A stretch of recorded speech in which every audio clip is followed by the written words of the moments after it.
good to have you on the show. Thank you very much. Okay, sir. Tell us about Globalinfoswift Consulting. Wow, Globalinfoswift, we've been around for about 18 years. 18? Yes, 18 years. Fantastic. And we started by being a partner to a company called Veritas. We're into backup and recovery. Okay. I mean, again, we championed that when in the wave of all the the telcos, Econet days, right? We're preaching and talking about backup and recovery. And should anything go wrong, can your business really continue? We're letting everyone know, look, what is about succession plan? If anything happens to your organization, how do you continue? Wow. How do you protect the people and the data and so on and so forth? And we started with that. And obviously, after a period of time, we also engaged a few organizations who were able to do certification at the time, where we were literally the pioneer of certification in Nigeria. We got First Bank certified in 2009. And they were the first commercial bank to be certified to information security and business continuity at the time by the British Standard Institute. Okay, obviously Central Bank heard, and then Central Bank invited us. We were the first also to get Central Bank of Nigeria certified in 2013. They were the first regulator to be certified to information security, also by BSI. And again, that really helped because Central Bank then realized that it was important for them to do some sort of IT roadmap for the financial sector, the financial ecosystem, and they mandated in Nigeria. And they mandated all the banks, all the commercial banks to be so certified to a lot of the standards, which they then engage us to help them to audit the banks every year till date. The reason being that it is basically a continuous improvement kind of plan just to ensure that the banks they're more resilient. And I'm happy that truly we did that then because in the wake of COVID, I was quite excited because a lot of the banks were able to invoke their business continuity plan. Wow. Yes, and they were able to carry on business as though nothing happened. You know, I was really, really very excited. I mean, if all of these processes were not in place, then I don't know how we would ever have survived, the pandemic. So it's a practical thing. So I'm really, really very excited and really happy that we truly engage the regulator to be able to help to strengthen the financial sector. So Globalinfoswift, we've done quite a bit in the industry, and I'm very excited to have been part of the change. Well done. Thank you. I know that you have a beautiful relationship, or would I say partnership, with Emtech. Yes. Tell us about it. Emtech is a new bride, so to speak. A new bride. That's good to hear. The reason is, as an organization, we've always found ourselves to always be ahead of innovation, okay, or to pioneer innovation in Nigeria. And when Emtech came along, it's a new solution, something that is really new in the marketplace, which is called the Regulatory Sandbox. Okay, they do also CBDC as well, but for us, the Regulatory Sandbox is what we came into Central Bank to do. Again, helping Central Bank, because we realize that a lot of the fintechs, the biggest issue is the regulatory risk in the marketplace, right? Because you see that Central Bank just comes with a hammer according to the fintechs and say, don't do this, don't do that. So many don'ts, without them really understanding, that yes, Central Bank is driving the economy. They need to understand exactly what the fintechs are doing. So we cannot come, the partnership, what it brings to the table, it brings a framework where the fintechs can have a perfect handshake with the regulator. Okay, like I said, fintech is ahead of regulation. So how do we bridge the gap? So what the sandbox is really coming to do is to bridge the gap between the fintechs and the regulators. So that perfect handshake would obviously enhance greater and better innovation in the industry. And I can tell you, watch the space. Something good is about to happen. Bring it on. We're ready for something good in Nigeria.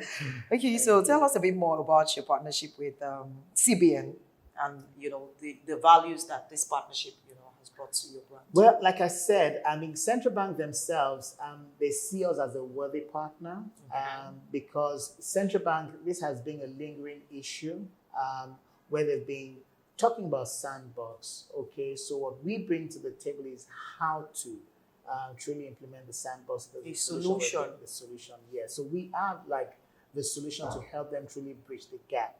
Okay, between the That has been there for years. Yes, between the fintech and also the regulator.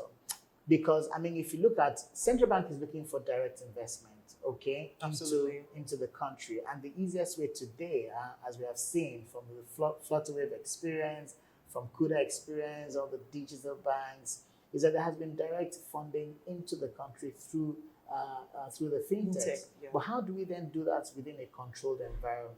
Okay, because the fintechs are saying, I mean, the central bank is scuttling the desire to raise funds, Yeah. and then the investors are saying, look, if your regulator doesn't cannot give you endorse this, then we can't trust you. Can't trust you, you know. So we're kind of like bridging the gap and giving them like a test environment where they can test the technology before central bank probably licenses this to also understand exactly what the fintechs are doing, you know. So I mean, it's a great value, to be honest with you, because the language of the fintechs is all about APIs. You know, Sure. Central bank, they don't understand that language. They don't care. This is about documentation. So how do we bridge the gap? Okay, with the language, you know, of the fintechs, how do we ensure that central bank then, again, through those protocols, they understand the language, they're able to decipher and make an informed decision. I think that is what is critical at this moment. So we bring that value to the central bank, and thanks to Emtech for bringing that innovation to the table. So we're very excited about the partnership, and I believe that it's going to bring a lot of value, not only to Nigeria, but to Africa at large. Absolutely. Absolutely. So what are the values that this project, you know, has brought to the financial sector in Nigeria, and of course the fintechs as well? Yes, like I said, I think, to be honest, it's really going to strengthen the entire financial ecosystem, because one of the biggest challenges that central bank has been battling with is really the unbanked. How do we ensure we have a greater number of people that are unbanked? We bring them into the ecosystem. The banks also need, you know, a lot of this unbanked to be banked, so that at least they can begin to derive a lot of value and also do some sort of planning. So part of this, the problem that this is also will solve, is really to help the unbanked, to help fintechs innovate how to ensure that we bring the unbanked into the ecosystem. So it really is really going to strengthen the financial ecosystem at large. Most importantly, aside from the unbanked, we also have issues around failure of POS, failure of a lot of our technology. Sure. How do we ensure we bring a lot of innovation? The fintechs can help to innovate and see how we can solve a lot of these problems. You know, so what again, what Emtech and what our solution is bringing today is help to really solve practical problems in the marketplace. So we see that that is really going to again address the problem of central bank, address the problem of the economy, and within the ecosystem, it's a win-win for all parties. Win all round. Yes. This is fantastic. Okay, so finally, tell us what next. What should we expect from, you know, the partnership of Globalinfoswift and Emtech? You're in partnership, CBN, all that amazing partnership. What next? What should we look forward to? What next for us is that we have seen that in the marketplace there's a lot of knowledge gap. What is next for us? We started what we call the FinReg, financial regulation, where we help to educate, you know, the ecosystem. Okay, for them to understand, it's all about capacity building. For them to understand not just the buzzwords, but understand the value, you know, this brings to them. So part of our plan, what is next for us, is to continue to educate the ecosystem, for them to understand the value this brings to them. Okay, like a form of training. Okay. So we'll be doing quite a lot of that, you know, in the coming months, you know, and just for people to understand exactly what is happening, what is central bank saying, for central bank to also understand what the fintechs are saying as well. And yes, for all of us within the ecosystem to really understand that we can derive value, you know, from one another, and together we can truly fulfill the African dream.